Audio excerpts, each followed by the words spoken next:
Welcome, everybody. Episode number 508 of Get Paid for Your Pad. Today, my special guest is Mr. Kent. He charges premium rates by hosting bachelorette parties out of the Scottsdale. We're going to dive into this topic, talk about how he keeps his business safe. Because those typically people are a bit worried about parties, but he's focusing on it. So that's really interesting. So, Kent, excited to have you on the show, man. Welcome. Thank you, Jasper. This is like almost a dream come true. I started listening to you about a year ago, and it still feels so surreal. My wife and I always joke about, hey, what if we got on these podcasts and talked about our business? Like that would be crazy. Long story short, it manifested itself. And thank you so much for the opportunity today, man. I really appreciate it. Yeah, I appreciate you being on the show. Give us a quick background on your business and how you got started. Yeah, absolutely. So we, like many people, kind of fell into short-term rentals where we started reading a lot of real estate books. We learned a lot about short-term rentals and the cash flow it can provide. And this really fit into our goals. So to give you a little bit of story about our upbringing is I was born into a two-bedroom apartment with 9 people. And I knew that from the day my mom, when we first got affordable housing unit, she was in tears because it changed our family's life forever. Meaning we got to move to a place with a safe neighborhood, low crime, good schools.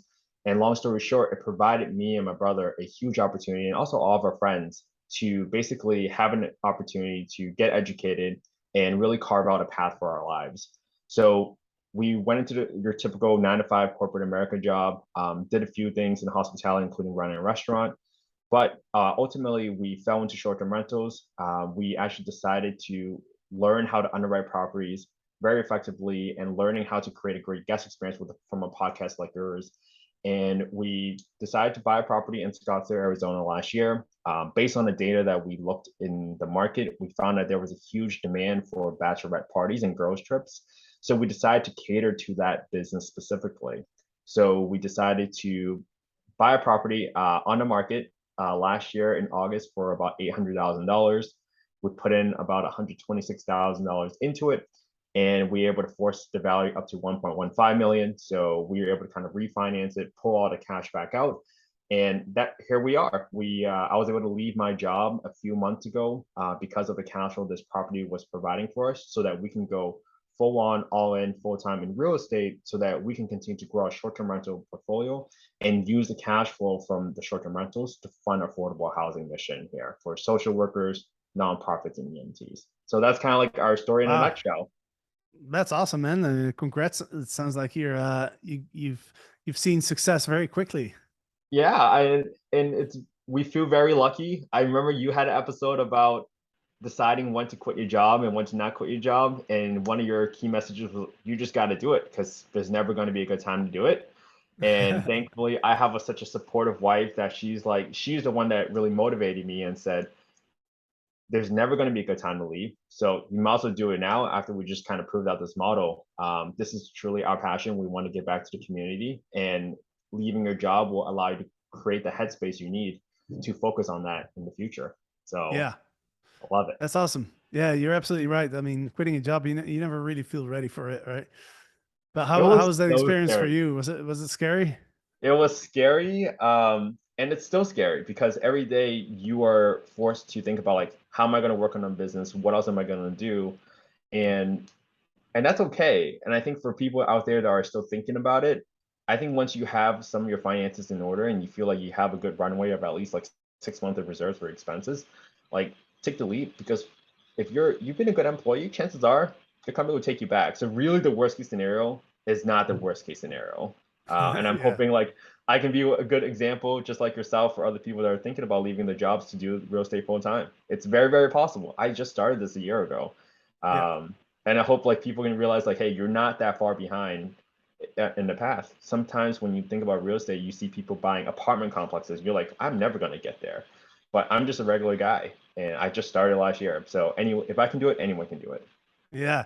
Yeah, I love that. I remember a quote from Steve Jobs is I can't remember the exact quote, but he said Hmm. something along the lines of like when you reach a certain amount of success, like that's when you realize that all the people that you used to look up to, they're actually not really that much smarter than yourself. You know what I mean? So It's Exactly. definitely So it's true. definitely inspiring. I wanna talk about your properties. You completely focused on the bachelorette niche, right? Which I think for anybody who's listening, if you're still looking to start out, highly recommend that you following Kent's footsteps and pick a niche, right? Because there's so many properties on Airbnb these days that you really have to focus on a specific niche to be successful. Um, and your properties look amazing. I love the how it's themed towards girl parties. So there's a lot of pink. There's a lot of light blue, and there's like it's very vibrant. I love the titles. I'll just read them right now. Le Soleil, Beauty Bar, Peloton, 7 minutes to Old Town, and the other one is a girls trip at Spa de Soleil, heated spa, Peloton. And I see one of your first pictures on the Airbnb listing is the picture of a pool, and there's a wall behind it and has a quote. It says, "What matters most is who you're with," which I think is really smart because I can imagine if you're on a bachelorette party, then that's really something that you feel, right? It's like, oh, it's fun being together. It's really about who we're with right now. So, yeah, tell us a little bit more about how do you create? What does it take to create like a unique experience for a group, like a bachelorette party? Yeah, and I think I might start with just like recognizing that there's a demand. I think when I first started listening to a few podcasts where we heard people say, "Hey, you got to screen up parties, ask some questions," and for example, if they say, "Hey, this house would be so great for my bachelorette party," then people were actually recommending people to not allow them to book your groups, like to book at your house for the bachelorette party.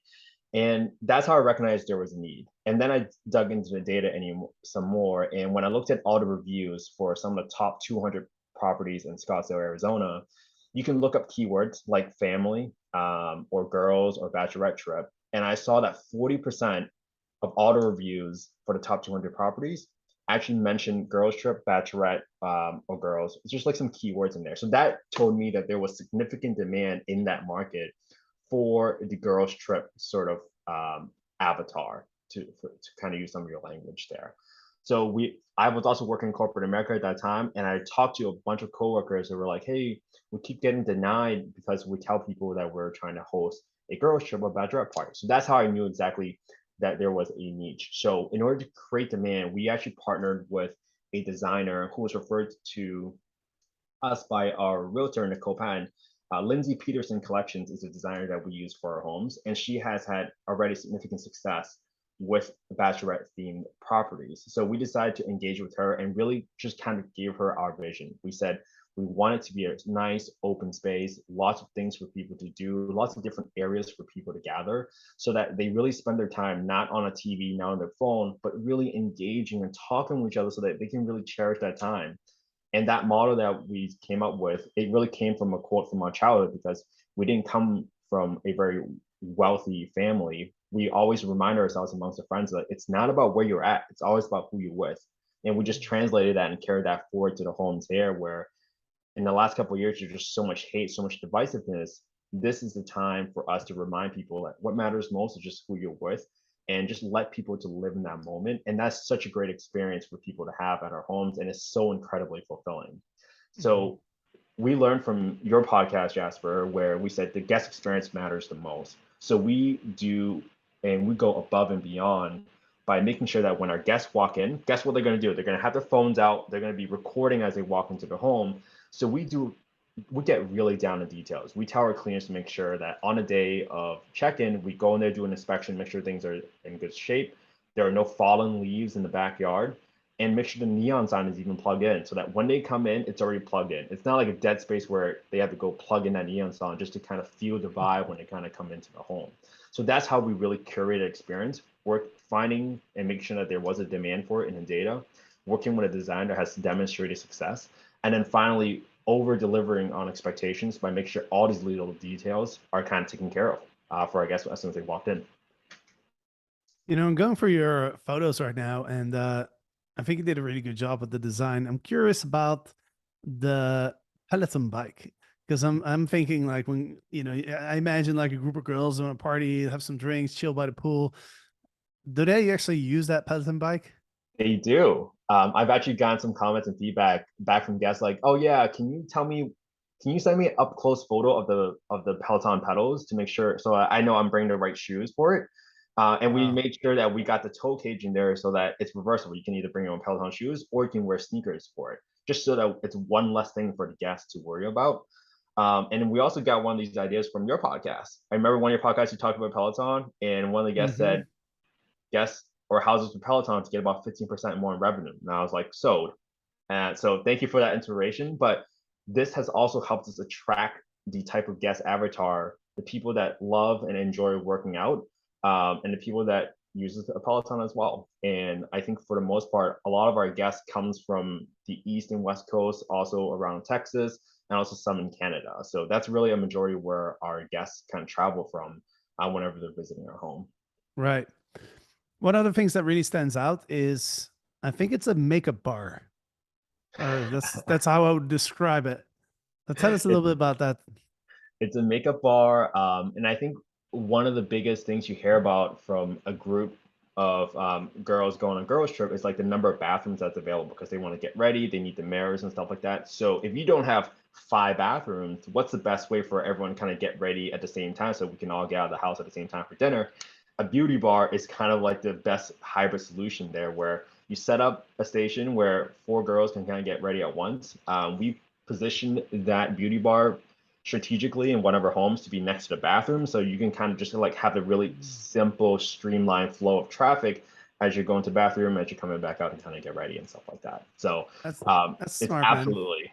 absolutely a showstopper Wow. there. I'm impressed that you as a man understand these things so well. Well, I have a great wife. She she understands the mindset of like girls going on girl trips. I've seen her go on bachelorette trips as well, and when they come back and just talk about like different problems that they face when they stay at the Airbnb, you're just like, okay, let me solve that problem when the time comes for our own listing. And Yeah. you just got to listen to your customers, right, all the time. Yeah. Another quote that I really love, I see it on the wall here. She said, "Yes, we said Scottsdale." Yes, I asked my wife. I was like, "What do you think about it?" She's like, "Oh, that's cute," and I was like, "All right, I'm sold." Awesome, man. Even like a foosball table, I see. And Yeah, what's that other game I can't remember what shuffleboard. it's called? Shuffleboard. Yeah. Yeah, shuffleboards are really popular, and I think it's also more economical use of your space versus a pool table. Mm. I also didn't like the idea of a pool table.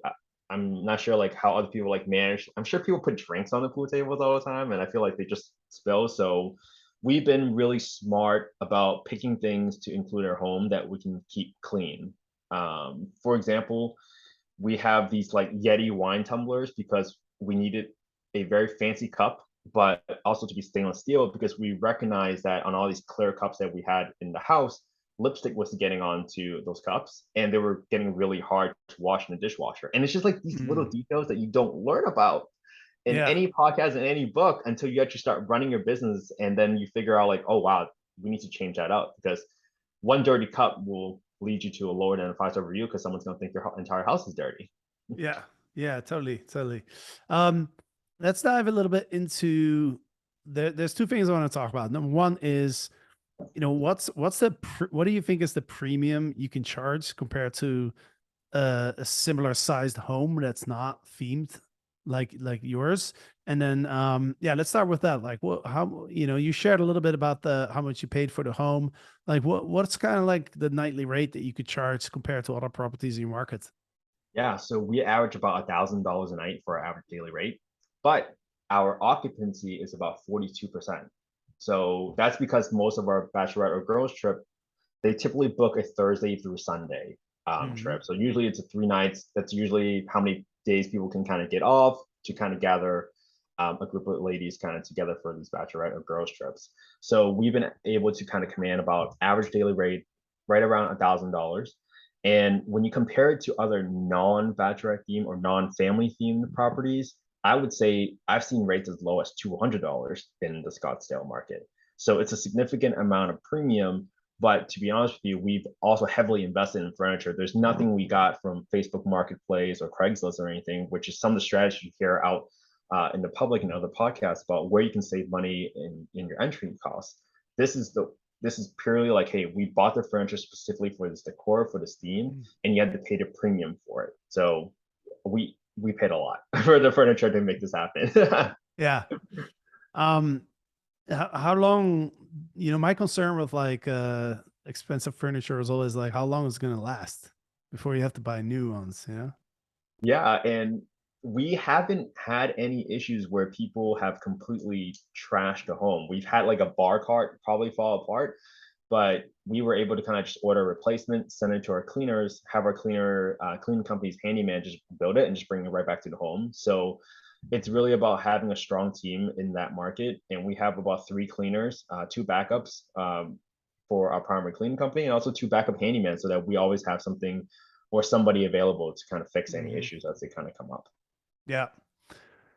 So the number one concern that I'm sure everybody has who's listening now and thinking about hosting these type of groups is how do you prevent them from what you just mentioned? How do you prevent them from doing damage to your home? But also, is there noise concerns? Like how do we make sure that people don't cause any problems with the neighbors and then police and all that stuff? Oh my God. So I'll tell you a really good story. But the first step is to do a really, really good job of screening your bachelorette groups or your girls groups guests, because you can easily invite people that are underage into your home that might start drinking. You might invite some of the college students since we're really close by a university if you don't price your property correctly and you don't screen them correctly. So there's a minimum rate that we'll never, ever, ever drop below, just so that we can prevent those issues. And then how we screen our guests is, and I learned this from my realtor, Nicole Patton, is we always ask a few questions. We're always gonna ask about, hey, how many people are coming? What do you guys have planned at the home? What do you guys have planned outside the home? And then just asking for like a general age range or like where they work and stuff like that. So with those 4 questions, we generally get a pretty good feel of like the group that's coming, and we generally try to pick the groups that have as much plan outside of the home as possible. Now, our home is still meant to be enjoyed by the entire group. Obviously, they have pool days at our house, but in general, when you work with guests that are responsible, they generally have their whole weekend planned out. Because when you get a group of girls come together, you really need to figure out like what are you doing each day, where are you going to go eat, because you need to make reservations, because you can't just walk in with a group of 10 people to any Mhm. restaurant, especially if they're top performing restaurants. So by using those 4 questions, we have been able to basically screen out a lot of problematic guests. And then on top of that, we also ask for security deposits. So some folks will use their booking website to handle the security deposit, but we just ask for a security deposit through Airbnb and ask for a $750 security deposit that says, hey, this is very similar to a hotel will put on your credit card when you check in. So we can normalize that security deposit so that these guests don't feel like, oh, this is weird. But when you anchor it to something that they typically experienced before on the credit card hold at a hotel, then they're very comfortable with it. And Mm. really, that security deposit is meant to be only enforced if like the police ever get called or there's like a big problem in there. But you just want someone to have something on the line in that group Mhm. that will stop someone from like jumping off of the table or something like that. Like so you Yeah. just want like a sound, reasonable, sane voice in there. Like, hey, let's probably not do that, right? So that we don't trash the home or something, because we did collect a scary deposit. Yeah. So that's how we've been able to prevent a lot of problems. Do accurate screening, getting a security deposit, and just make sure like you are vetting your guests properly. And so here's the story I want to share with your listeners. We've had neighbors call the police to our home one time before for noise. And what happened was when the officer kind of came in, gave me a quick call, and obviously I'm super stressed, right? At this point, like, oh no, the police is calling. And I just sincerely apologize. I was like, sorry, officer. Like, I used to be an EMT. I know this is not a good use of your time or any of the city's resources. I would definitely let the guests know to kind of come back in. And thankfully, the guests were really responsive, and they were like, yeah, we'll bring it right back in, no problem. And that's probably because we screened them very well. And the police officer actually told us that, hey, I honestly don't think they were being that loud. But if you can you please bring them back inside? I was like, absolutely, no doubt. And from that point on, we actually implemented a no music outdoors policy. Mm. Yeah. And that was scary because I was like, I don't know what's going to happen to our bookings, right? We had a lot of cancellations. We had 30% of cancellations actually happen after we implemented that policy, where we reached out to every single guest. and said, hey, look, the police were just called. We want to be responsible hosts, good neighbors. So we're going to implement this policy. Complete understanding you need to cancel, but this is just something that we want to do to be responsible hosts in the city. Thankfully, everything we booked. So that's what taught me that when we raise our level or our standards for our guests, we can still be profitable and invite less problems. And since that day, we haven't had any issues for the past like 8 months since we implemented no music outdoors policy. So very gutsy to put that into your listing, but I think it's something for your listeners to consider if they have a listing that is really close by to neighbors and you have sensitive neighbors. Just do a no music outdoors policy, and chances are you're only going to be inviting people that don't care about blasting music, and there are plenty of those people in the world. So I'm sure you come across some issues with neighbors, right? Like how have you handled some of those problems before? Yeah, I've been pretty lucky. Actually, the craziest thing we have ever had was one of our guests got really drunk and then mistook the cabin that he was staying at for another one. Oh, So he was actually like trying to get into the wrong cabin, essentially, which was interesting. It all ended well. It wasn't ended up being, the guests were pretty chill about it. So, but I have 2 questions for you. Number one is, I'm assuming you're not using Instant Book. we are not using Instant Book. We are vetting every single guest group that's coming to our home because we know how sensitive the neighbors are. And so it's just not worth it for us to go through the Instant Book. We want to make sure we vet them carefully and make sure that they are legitimate people and they're responsible. And you're setting up those upfront expectations is so important. It's like letting them know, hey, we do have very sensitive neighbors, so that there isn't a surprise when it comes across, or if we ever get a complaint from a neighbor, would just kind of notify the guest, like, hey, we did have a noise complaint. Would you guys mind turning it down a little bit? And if you set that expectation way in the beginning when they first book, then they won't be as offended or be as defensive when you ask them to tone it down a little bit. And we do have noise monitoring. We use Noise Aware after learning about them from your podcast as well to monitor the noise levels. But we just honestly haven't had a problem since the no music outdoors policy. Awesome. Well, you just answered my second question. I was going to ask you about the noise monitoring. And then my third question is just going back to your security deposit. That's a common question that often comes up. It's like, how do you collect that? Yeah, so we simply request that money through Resolution Center on Airbnb, and we request it about a week before. So we just make that request on Resolution Center. We message the guests like, hey, this is a security deposit that we talked about in the very beginning when we booked our property. But since we're a week away, we would like to request a security deposit before we send you the access code to the property. This is very similar to a hotel tow when you check in at a hotel. This deposit is fully refundable unless there has been damages or breaking of house rules and something like that. And they just pay it. And if they don't, then we don't give them like the access code, right? But we've never had an issue with getting security deposit, and we never had an issue where we did not refund fully the security deposit. The only time we did not refund fully was if the guest left something behind, and we just took some money out of that to send them back, like to overnight ship their laptop, as an example, that they left behind, or overnight ship like their glasses that they left behind. So that's pretty much it. It's super straightforward process, but it's so important for your listeners to educate and anchor the reason and the rationale behind that security deposit, so that you have some assurances behind it. I'm curious if you go through the Resolution Center and you charge that security deposit, does the Airbnb fee change? No, it's just like a resolution like pay. I think you're trying to make the guest whole. It just assumes that you're making each other whole. But I think without an actual exchange of money, I don't think you make it real for the guests. So that's why it's so important for us to take that money and then give it back.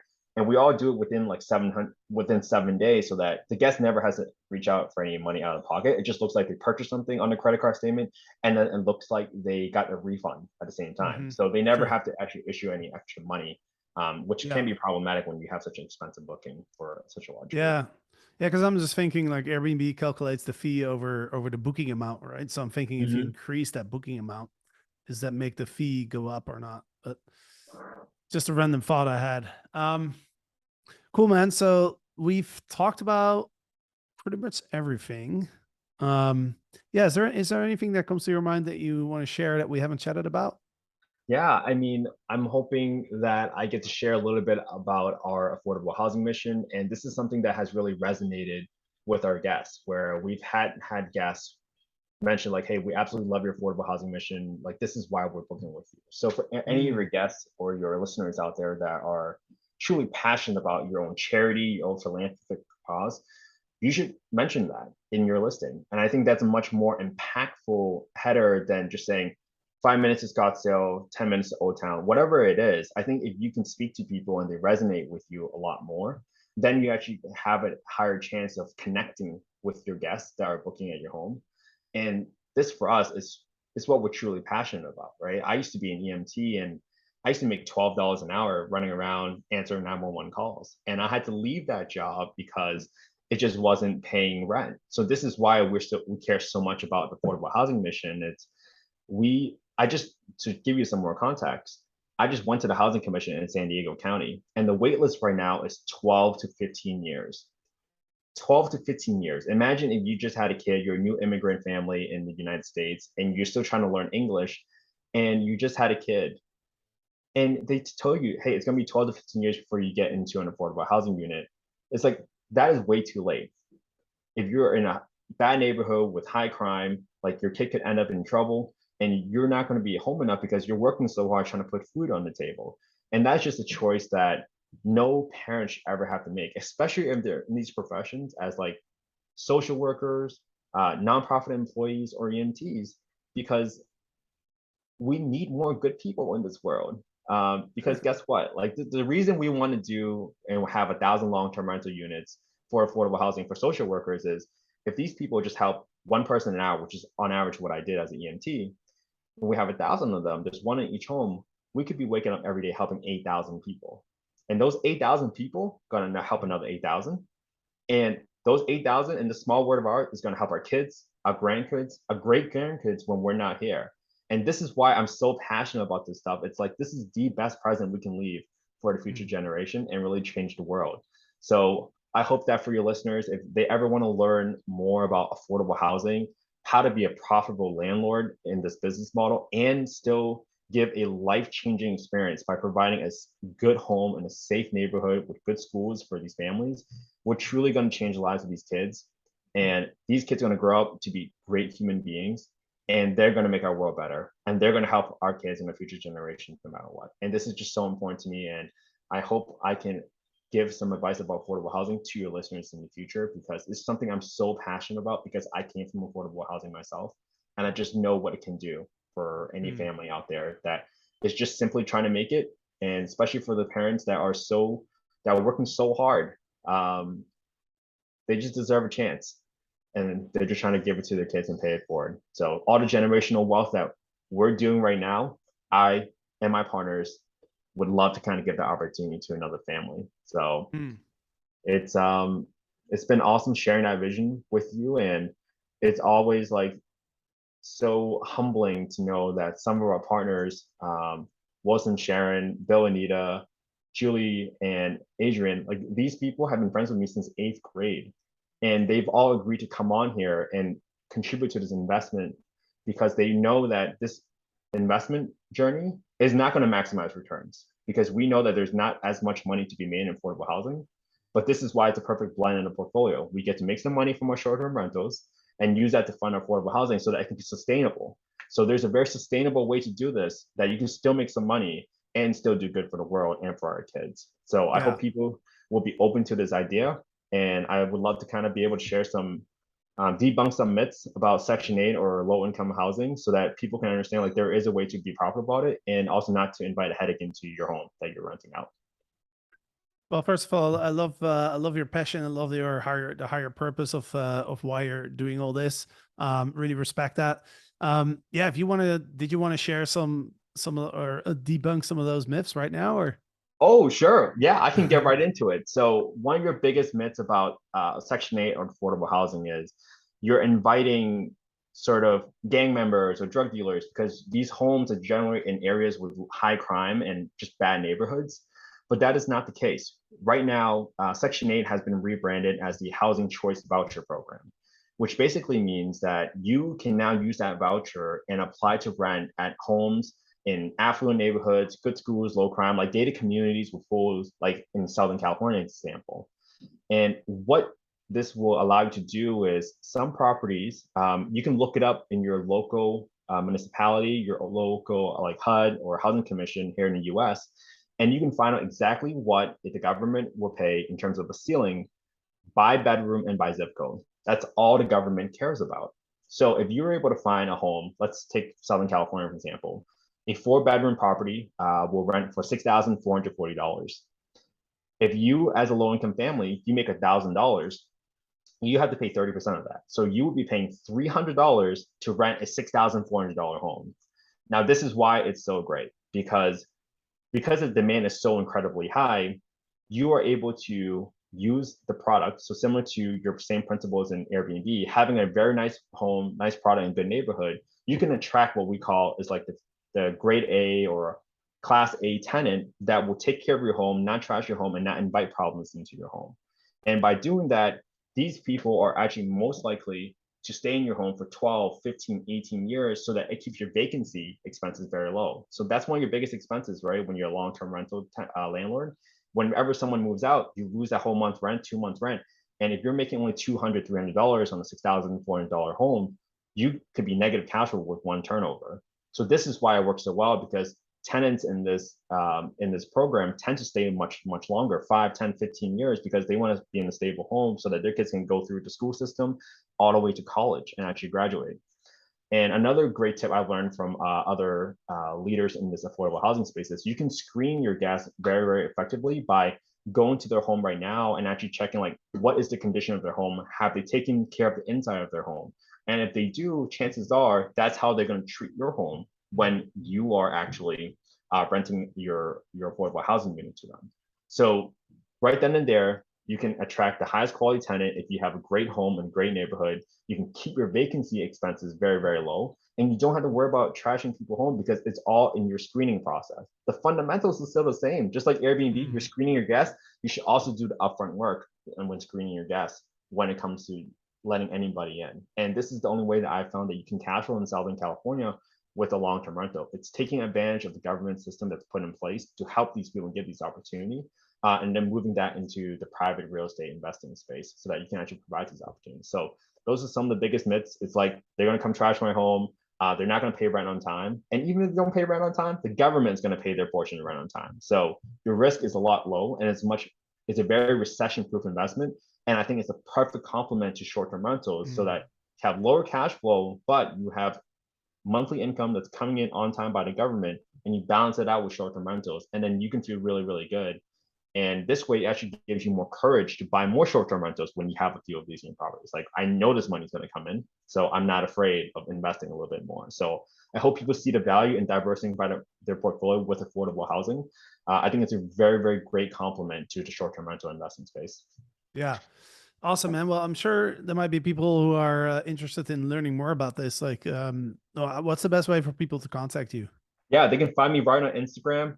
It's at Kent He. So at KENT__he. That's 2 underscores at KENT__HE. And they can feel free to DM me. I'm happy to give advice to people, no charge, because I just want people to help solve this problem. If you think about how big of an issue affordable housing is, 12 to 15 years, that's a big, big demand. Yeah. And that's a big problem. And I can't solve this on my own. So I'd rather teach other people to do this because it's so important for the world that our kids are going to grow up in. So thank you so much, Jasper, for having me here. And thank you for letting me do that. Yeah, no, I appreciate everything you do, man, and congratulations with your success. If people want to stay at your property, like, how do they find it? Yeah, so they can find our listings right on Airbnb, but they can also reach our listings directly at our other Instagram dedicated for short-term rentals. It's at Who You're With. That's WHOYOUREWITH, at Who You're With. And we'll have links right in the Instagram profile so you guys can see the videos of the property, since we can't post videos on Airbnb, but the links will be directly linked to our Airbnb listings. Awesome. So for all the girls out there who want to go on a fun girls trip, check it out on Instagram. Also, if you search on Airbnb for Le Soleil, so SOLE and then space SOLEI, which means the sun in French, if I'm Yeah, correct. and that's our daughter's name. So she's 1 year old almost, but Ah, we nice. bought the property as my wife was pregnant, and we decided to name the house after her. And it's just been incredibly rewarding to kind of watch her grow up and Yeah. see that the home named after her has been providing such awesome experiences for our guests. Awesome, dude. So Soleil in Scottsdale, Arizona. If you search for that in Airbnb, I'm sure these listings are gonna pop up. So Ken, appreciate you coming on the show, man.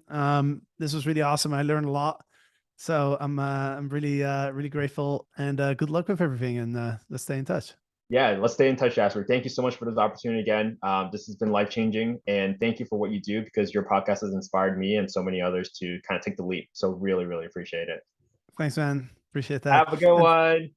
all right, everybody. Thanks for listening. Of course, Eric and I will be back on Friday. Eric is actually coming here to Panama today, so we'll have some fun stuff to share with you guys on Friday. So have a great week, and talk to you soon.